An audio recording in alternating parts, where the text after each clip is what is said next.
পানি গুলাই গেছে না পানি কালার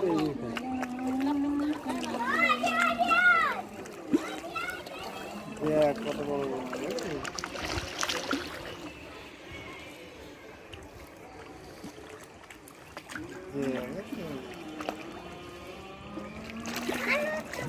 কালোটাও জড়ছে কালোটা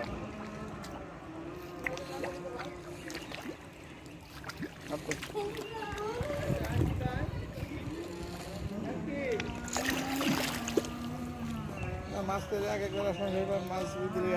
মাছের আগে যে মাছ ছিল আগে না 10-15 দিন হয়েছে বেশি 10-15 দিন মানে এই মাছগুলো নিয়ে আসে প্রায় 7-8 মাস তাই এর প্রশ্ন করতে পারতেছি না